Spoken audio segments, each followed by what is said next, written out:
Mga paraoma sa Bula, Camarines Sur, hagad na mapakaray na ang subot di panapapakinabangan na irrigation project. Niya nakikipag-coordinate naman subot sa kontraktor. Uyaan report. Pigku-question ngunyan kan perang paraoma sa barangay Lanip, Gabula, Camarines Sur, ang subot di patapos na irrigation system sa indang lugar. Ang sakop ka nasabing irigasyon, nasa 40 hektaryang umahan, na pigo-okupar ka nasa 28 paraoma. Sigun sa miyembro kan Pecaria Development Cooperative na si Holyado, igwa ng certification for project completion as in turnover ang pasilidad kan nakaagi pang November 27, 2017. Alagad sa presente, di pasubot ini napapakinabangan kan mga paraoma as in di man subuot nakakaabot sa perang umahan ang tubig gikan sa Pawili River.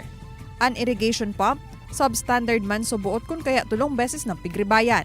Basado man subuot sa mga test na ginibo ka ito, di pa magayon ang bulos kan tubig sa kanal kun kaya ikinangalas niya na na-turnover na palan ang proyekto sa indang kooperatiba.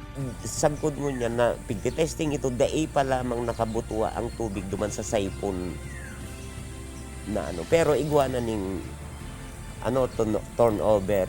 Paliwanag man kan National Irrigation Administration o NIA Bicol. Well, based po kasi duman sa initial test, okay po ang dalagang kang bumba. Alagad nagluwas po si problema later on. Ang kontraktor po nag-promise na riribayan ang pump and engine para po ma-solve yung problema ini. Hagad subuot kan mga paraoman asistensya gikan gobyerno urog na ngunyang dry season. Kay Ibanan si Gerald Gandia, Green Palino, Balitang Bicolandia.